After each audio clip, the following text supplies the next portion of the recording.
Olá, bem? E hoje estaremos lendo e comentando a obra A Grande Sacerdotisa do Antigo Egito, ditada pelo espírito Juliano Septimus, a médium Nadir Gomes. Confesso que eu nunca tinha ouvido falar nem na médium, nem nesse espírito. Esse foi um presente ganhado por um familiar meu.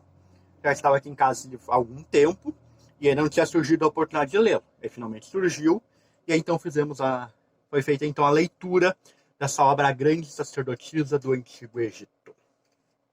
Sobre os autores, tanto o espiritual quanto a médium, a orelha da contracapa tem algumas informações. Então diz assim: Juliano Septimus, o autor espiritual desta obra, é conhecido como irmão Arnaldo. Foi médico e faz parte da equipe de trabalho espiritual do Dr. Bezerra de Menezes. E realmente aqui logo nas primeiras páginas do livro, encontramos uma mensagem que foi assinada Bezerra de Menezes, e que fala realmente sobre a necessidade do perdão, sobre as dificuldades que foram feitas no passado, os inúmeros erros que ainda se refletem na nossa atual existência, por aí vai.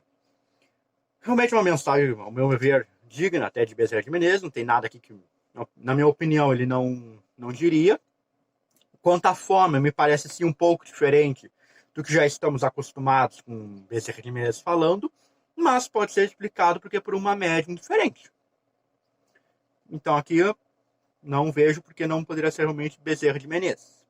Depois da mensagem de Bezerra de Menezes, temos a apresentação do livro, mensagem assinada pelo espírito de tua obra, Juliano Septimus, e que fala que as personagens aqui contidas e os erros que perpetraram se arrastaram em sofrimento por muitos anos, vários séculos. E muitas, inclusive, ainda se encontram resgatando seu passado de erros, tentando trilhar o caminho do perdão, da misericórdia, e até muitas se encontram hoje nas fileiras da doutrina espírita, tentando agora corrigir o seu rumo. O que particularmente me fez pensar que, então, talvez a médium, Nadir Gomes, seja, então, uma das personagens que aparecem aqui. Mas ele não afirmou isso, então isso é apenas uma suposição minha que li a obra. E com relação, então, à médium, a orelha da contracapa nos informa que ela nasceu na cidade de São Paulo, em 1953, é espírita há mais de 30 anos, formada em pedagogia, e logo na sua infância, na juventude, teve episódios relativos à mediunidade, que trouxeram sofrimento, que eram incompreendidos, e aí isso gerou várias dificuldades para ela, até que ela vai um dia à sede da Federação Espírita do Estado de São Paulo, e ali começa, então, a estudar o espiritismo, a desenvolver sua mediunidade de uma forma segura, orientada, tranquila, e aí começa a superar as dificuldades que tinha pelo desconhecimento da sua faculdade. E no final informa assim: hoje, a Nadir Gomes dirige a creche espírita Terezinha de Jesus, mantida pela Sociedade Espírita Terezinha de Jesus, situado no bairro Freguesia do Ó, na capital paulista, onde também atua como médium. Então, esses são o autor espiritual e a médium que recebeu esta obra. E quanto aos aspectos físicos e até literários, a gente vê primeiro que é uma obra bastante gordinha, né, grande, são 444 páginas, é uma história com bastante personagens, e aqui talvez vá até alguma crítica, né? Alguns não teve tanto desenvolvimento, claro, obviamente não dá para desenvolver todos os personagens, mas alguns ficaram até que meio inutilizados aqui, ó. Eu não vi tanta necessidade de aparecer, tem alguns detalhes, assim, acho que poderia ser talvez uma hora um pouquinho mais enxuta. Tem vários erros aqui que não passou por uma revisão, então tem vários erros de gramática, tá? Travessão, onde não devia estar. O nome Osíris, referência ao deus egípcio, aparece várias vezes escrito errado. Outros nomes também aí aparecem. Tem outros erros de grafia aqui e ali. É um detalhezinho, mas com o tempo, assim, já que são 444 páginas, acaba incomodando. Uma revisão cuidadosa e atenta teria resolvido esse problema. Bom, a história se passa no Antigo Egito, na última dinastia dos faraós, a 30ª dinastia egípcia, que é considerada a última em relação à linhagem dos faraós. Ou seja, depois, as outras dinastias que teve outras, claro, não eram egípcios, sangue puro, vamos dizer assim, egípcios autênticos que governavam aquele país. Eram outros reis, outros comandantes, outros estadistas, líderes, como quiser chamar, que passaram então a governar o Egito após a 30ª dinastia. Então a obra começa com o reinado do Netarnebu I, fundador da 30ª dinastia egípcia, mas passa a maior parte do livro com o reinado do Netarnebu II, filho deste, e que foi o último faraó do Egito. A obra ainda traz várias notas, o que é muito interessante, porque complementa bem a leitura, já que está se falando um tempo bastante recuado. Isso aqui é por volta de 350 a.C. Então é um período de tempo considerável. Embora talvez para algumas coisas aqui eu achei que faltou notas, mas aí não com relação ao contexto histórico do Egito, mas sim com relação a alguns episódios que vão ter que eu achei que aí ficou faltando uma explicação para não gerar confusão, para as pessoas não aceitarem coisas mirabolantes. Embora eu considere que aqui praticamente não apareceu nenhum erro, apenas tem algumas coisas assim, incompletas, que estão mal explicadas, tá? Bom, vamos à história em si. Como eu disse, então, a história começa com o reinado do Netarnebu I. E aí o autor espiritual vai nos explicar que nessa época havia um grande problema com a classe sacerdotal. Os sacerdotes cresceram tanto em número quanto em poder, a tal ponto que o culto já não era mais verdadeiro, era apenas um culto interesseiro. E então as pessoas se faziam sacerdotes para conseguir poder, prestígio, dinheiro, fama, por aí vai. E aí havia 2 centros principais religiosos no país, Mênfis e Tebas. E, consequentemente, 2 personagens principais em cada cidade, os sumos sacerdotes. O sumo sacerdote de Mênfis, o Arquedes, e o sumo sacerdote de Tebas, Putifari. E nós vamos começar acompanhando a vida do sumo sacerdote Putifari, que percebe-se de maneira bastante clara, isso fica muito evidente ao decorrer do livro, que é um grande conhecedor do mundo espiritual. Sabe da imortalidade da alma, sabe que os espíritos reencarnam, que não é no mesmo corpo, é num corpo diferente, por aí vai.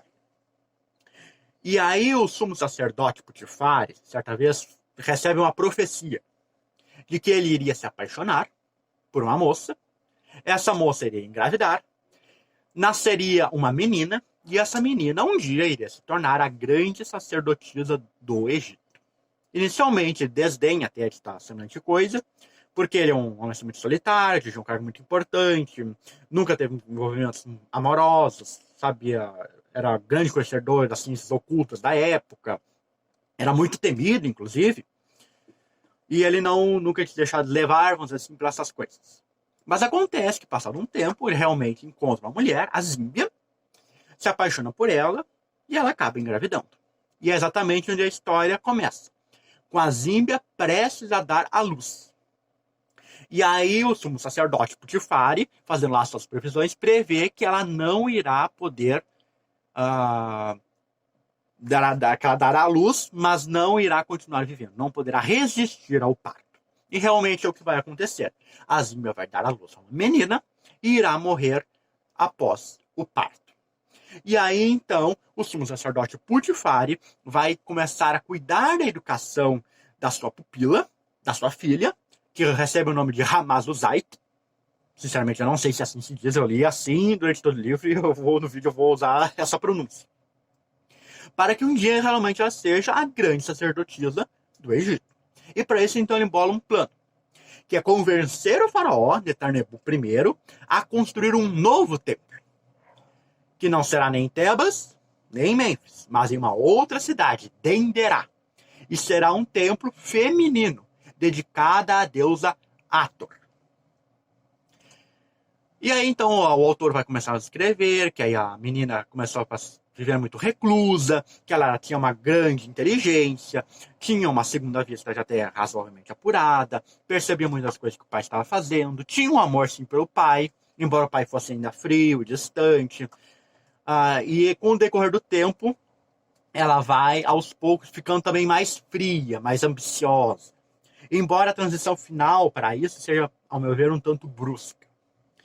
Bom, muito tempo vai se passando os tempos, o faraó Netanyahu I morre e assume um outro faraó, Netanyahu II, seu filho. E aí o autor traz até uma informação que eu achei até meio desnecessária, foi nos pontos que ele disse e acabou não tendo desenvolvimento, é que o povo não gostaria desse Netanyahu II e teria um competidor pelo trono, que seria um outro filho do Netanyahu I, que para a sociedade era considerado seu neto, e que inclusive o povo queria que fosse essa pessoa que assumisse o trono do Egito e não o Netanyahu II. Mas pelas questões lá da época e a politicagem, quem assumiu o trono foi realmente o Netanyahu II. E aí ele que vai tocar em frente a obra do templo de Denderá, porque no final das contas o sumo sacerdote Putifário consegue convencer o faraó Netanyahu I a construir esse templo. E aí pesquisando, a gente encontra, vamos usar aqui a Wikipédia mesmo, buscando informações bem básicas, bem simples, né? Ela nomeia aqui esse faraó como Nectanebo II. Muitas vezes, para essas questões assim, em nomes antigos, tem realmente uma diferença entre a grafia apresentada pelas pesquisas históricas e a grafia apresentada pela mediunidade. Mas eu considero praticamente irrelevante. Tá? Então a Wikipédia vai dizer o seguinte: Nectanebo II foi o último faraó da 30ª dinastia do Egito. Seu nome seria Nactor-Heb e usaria o epíteto do Merit Hathor, que significa forte a seu senhor e amado de Hathor. Que realmente é interessante, porque, como eu já disse aqui, esse templo que vai ser construído lá em Denderá é dedicado à deusa Hathor, que era uma deusa da fertilidade, da família, por aí vai. E aí é onde o Putifário vai enviar sua filha a Ramazuzat. E voltando ao faraó, seu nome de trono era Isnederim Ipre Seteb en Inur, que significa agradável coração de Ra, escolhido de Osíris. Parece que os sacerdotes estavam insuplando o povo contra o faraó Teos, por conta do dinheiro que ele levou dos templos para financiar a campanha militar. Além disso, o provável filho de Tijarampimu, o regente, Nactor-Heb, ou será como se diz isso, serviu no exército real que estava na Síria e era muito respeitado por seus comandos egípcios e pelos mercenários gregos. O fato é que, com a campanha vergonhosa de Teos e sua fuga para o lado dos inimigos, Tijarampimu instalou Nectanebo II no trono do Egito. O reinado desse faraó foi um período de paz, até porque de guerra já tinha visto o suficiente com a derrota de Teos para os persas. Nectanebo II, essa informação é bastante interessante, recuperou muitos templos e construiu outros tantos. Deve haver mais de 100 locais no Egito onde se pode encontrar seu nome. O rei também foi muito religioso e mandou construir uma grande estátua de pedra do deus Horus, que tem a imagem de um falcão, usando a coroa dupla. Entre as pernas do falcão está representado o rei Nectanebo II usando o Nemes. Durante seu reinado, o faraó sepultou o de Jashu, pode ter sido sua mãe, num belo sarcófago que hoje está no Museu do Cairo. Então, pelas informações que constam, facilmente achadas na internet, parece realmente que as informações aqui relatadas no romance fecham muito bem, porque realmente o Netanyahu II, embora que a obra vai dedicar à construção do templo em Denderá, para a deusa Hathor, realmente está fechando a informação. Bom, e qual era o plano então do sumo sacerdote Putifário? É que então se construa esse templo, se escolha 12 meninas em todo o Egito para serem iniciadas e um dia se tornarem sacerdotisas. E como ele está preparando já a sua filha, a Ramazuzait, é óbvio que ela vai ser a escolhida. Realmente, no dia da cerimônia lá da escolha, ela é a estrela do momento. Porque ela já tinha bastante conhecimento, e as outras, assim, iam lá por acordos políticos, porque eram famílias bem importantes, porque uma sabia cantar. Então, coisas assim, bem tolas. Assim, e ela não, ela tinha o conhecimento. E, obviamente, ela é eleita para ser uma iniciada e, em pouco tempo, inclusive, ela vai se tornar sacerdotisa daquele tempo. Mas, como eu disse, havia uma competição entre sacerdotes. E, principalmente, Mênfis e Tebas eram... o sacerdócio era rival. Então, Arquedes era inimigo de Putifário. Então, Arquedes vai ficar ali tentando bolar um jeito de interferir na construção do templo de Denderá. Vai mandar espiões, vai fazer uma série de coisas. E nesse meio do tempo, o faraó Netanyahu II vai se casar. E aí resolve realizar a cerimônia de casamento no templo de Denderá, que vira assim a coisa do momento, a sensação. E no dia da chegada lá, chega então a sua esposa, que vem da Núbia, junto com o irmão, o Ozamba. E quando a Ramazuzite olha para o Ozamba, ela se apaixona imediatamente. Só que aí depois vai passar uns tempos, ela vai começar... O Ozamba nunca dá bola para ela vai começar a mexer com as coisas que o pai mexe, ó, com os espíritos, por aí vai. E vai tentar influenciar o Ozamba. E ela depois vai ganhar uma concorrente, porque ela começa a cometer crimes, quando eu digo crimes, assassinatos mesmo. Então, novo recolhimento de meninas tem que ser feito, porque geram 2 vagas devido a 2 mortes, que foram perpetradas por ela. E aí, então, introduzindo um novo personagem, a Nefti, e a sua família. E a Nefti também era uma menina muito encantadora, muito inteligente, que sabia cantar muito bem. E aí ela vai entrar para o templo, e aí o Ozamba vai se apaixonar pela Nefti. E aí nós temos um triângulo amoroso clássico. Nefti e Ozamba se amam, e a Ramazuzite se apaixona pelo Ozamba e ninguém dá bola, mas o Ozamba não dá bola para ela. Apesar da sua beleza impressionante para a época, que era desejada por todos os homens. Enquanto isso está acontecendo, o plano do Potifari é fazer com que o faraó Nertanebo II, que já está nessa altura casado, se apaixone pela Ramazuzite, para que eles tenham o controle do Egito. Plano esse que ela vai aceitar e vai tocar em frente. E aí, bom, esse que mais ou menos dá o tom da obra. Então a gente tem esse triângulo amoroso e a Ramazuzite tentando conquistar o Ozamba, fazendo uso de todo e qualquer meio. Ao passo que também vai ganhando poder, vai ganhando dinheiro, vai se tornando amante do faraó. O Egito passa a ser controlado, a boa parte por ela, e aí surge uma disputa com o sumo sacerdote Mênfis, que tem uma influência muito grande sobre a rainha, e aí já dá para imaginar o que acontece. O que eu gostaria de destacar de pontos doutrinários desta obra? Tem um ponto aqui que me chamou bastante atenção, e que a princípio, assim, ele não está incorreto, mas a forma que foi apresentada aqui pode gerar confusão. Trata-se, e a princípio quando eu vou dizer pode parecer um absurdo, mas trata-se de um aprisionamento de um espírito numa estátua. É por isso que eu falei, a forma que foi apresentado parece estar totalmente incorreta. Mas conforme vai sendo descrito aqui, dá para se compreender o que vai acontecer. O que vai acontecer? A Ramazuzite vai cometer um outro crime, e depois ela mata uma mulher, e aí ela resolve, depois que a mulher já está morta, obviamente, evocar o seu espírito. E ela se aproveita do período conhecido por perturbação espírita. E o que ela faz? Ali durante o texto ela vai dizendo que dá ordens, que aí faz lá uns sinais cabalísticos, uns cantos, toca uns pós lá que, ao meu ver, serviria para induzir um estado de transe. Mas, na verdade, ela sugere para aquele espírito que ela evocou, e que acabou ela mesma sendo a assassina, que ela deve ficar na estátua porque ali é seguro.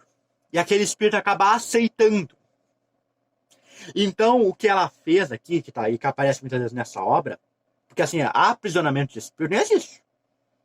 Isso só pertence a lenda do Saci Pererê lá dando a garrafa de cachaça. Mas aí tá a parte da lenda que já virou bem mirabolante. O que acontece é que um espírito pode ficar preso num lugar, sim, se ele acreditar que estiver preso. Porque a gente sabe que os espíritos podem atravessar a matéria, parede, coisa não é nenhum obstáculo. Exceto se ele achar que isso é um obstáculo.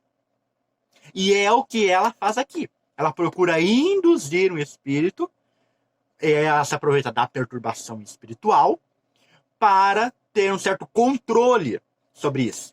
E esse é um ponto que realmente, e é por isso que eu digo que aqui ficou faltando uma nota que explicasse isso em mais detalhes. Porque numa leitura desatenta, uma pessoa pouco informada, ela pode acreditar, não dá para aprisionar espírito. Não dá. Sinto muito se alguém acreditar nisso, mas não dá. Aprisionar assim mesmo, botar lá, ficar preso aqui, não. Um encarnado. E além disso, é necessário que convir, que aqui dá muitas ordens para os espíritos, tem espíritos escravos, não sei o quê. Também nada disso. O que ela faz aqui são certos acordos. Todos visando sempre o interesse, um pensando que está enganando o outro, mas ela não manda realmente em nenhum espírito. E aí faltou também que se colocasse uma nota ou uma explicação no corpo do texto mesmo, dando essas explicações. Ao meu ver, são necessárias mesmo. Bom, e depois, uma das vantagens desse livro, e que serve também para dizer que é uma história realmente verídica, e que contrasta com muito livrinho, romancezinho escrito por aí, Água com Açúcar, é que naquele final, todos no final juntos passam por muitas coisas, lá vencem os obsessores e vão viver felizes para sempre lá na casinha na Inglaterra. Não. Aqui, os personagens vão todos morrer mesmo. De um jeito bastante trágico. E aí é um aspecto mais interessante que me surpreendeu nessa obra, que o que aconteceu depois que eles desencarnaram. Qual foi o destino de cada um e a reencarnação que teve que ter para começar a espiar o seu passado. Esse ponto realmente, que são os últimos capítulos da obra, é bem interessante. Embora ele também tenha gerado uma dúvida para mim. Porque aqui, nesses capítulos finais, é informado que uma das personagens, a Neft, e eu não vou considerar spoiler, apesar de ser dos outros capítulos, porque é uma frasinha bem solta lá. Eles informam que esses personagens já estão envolvidos em uma outra encarnação. O que é óbvio quando a gente tá no texto, é óbvio. Você já se conhece de outras existências, agora tentando acertar os pontos nessa história aqui que não vai dar certo. Que é óbvio também que vai dar tudo errado. Isso é certo. Mas é explicado uma hora que a Neft, na outra encarnação, foi suicida. E aí me surpreendeu. Porque quando é descrita a personagem, a sua vida, a gente não faz nenhuma relação que ela seja uma suicida. Parece que ela não espiou nada, assim, não passou, exceto se ela teve uma encarnação entre essa, a vida aqui no Egito, e a da outra encarnação onde ela se cometeu o suicídio. Aí sim seria uma explicação. Porque nós sabemos que quando acontece o suicídio, na outra encarnação tem que haver uma expiação e, consequentemente, uma reparação. Porque foi feito um crime perante a lei. Mas aqui, pelo menos, a mim pareceu que não foi o que aconteceu. Exceto se ela teve uma outra existência para reparar isso, que é perfeitamente viável. E outra questão com relação a essa personagem, que aí eu fiquei bastante intrigado, é com relação ao seu estado no mundo espiritual. Porque ela vai ter uma morte trágica aqui, mas durante toda a sua existência, pelo menos que é descrito aqui na obra, ela teve uma vida relativamente boa. Não fez mal para ninguém, ela se torna também uma sacerdotisa, e o autor que diz que ela procurava servir com sinceridade, com devoção. Então aqui no livro não é descrito nenhum ato mal dela. Tudo está assim, ok. Mas, no entanto, ela passa por inúmeras dificuldades no mundo espiritual. E aí o que é dito é por causa do estado de ódio pelo qual ela desencarnou. Realmente ela desencarna de um jeito bastante trágico. Mas eu fiquei pensando, bom, mas somente esse momento comprometeu tanto ela assim? Tudo que foi dito dela antes não contou então nada? Confesso que eu achei bastante estranho. Aí que pode ver, aí que eu digo, que talvez o livro tentou pensar de modo tudo e talvez cortasse alguns dos personagens aqui, e outras cenas aqui não tão interessantes, desse para dar mais um desenvolvimento, que aqui a Neft tem que ter um outro erro, ela tem que ter alguma outra coisa para justificar o estado espiritual que depois ela vai se encontrar. Confesso que somente pelas informações aqui colocadas, não dá para dizer que ela estaria assim. E aí volto para aquilo que eu disse no início do livro. Aí ficou incompleto. Aí requeria uma explicação mais detalhada. Mas, no geral, eu considero que, assim, gostei, sim, realmente dessa obra. Gostaria que eu fosse um pouco mais curta. Gostaria que tivesse essas notas do que eu falei, desses aspectos doutrinários. Será importantíssimo que tivesse, está faltando aqui. Mas, no geral, sim, é uma obra razoavelmente boa, mostrando que nível pode chegar, sim, os nossos erros quando somos domados pela vaidade, pelo egoísmo e pelo orgulho. E o bom aqui também mostra, como eu disse no final, como é que teve que ser a reparação, a expiação e a reparação para alguma dessas personagens. E você, já conhecia esse livro aqui? Comenta aqui embaixo. Conhece outros livros dessa médium aqui? Comenta aqui embaixo também, quero saber. Não se esqueça de deixar o like, compartilhar para chegar a mais pessoas clica aqui no botão de inscrever-se e ativa o sininho para receber notificação de todos os novos vídeos. E aqui vão aparecer dois dos vídeos do seu interesse. Te aguardo na quarta-feira para continuarmos lendo e comentando. Até a próxima!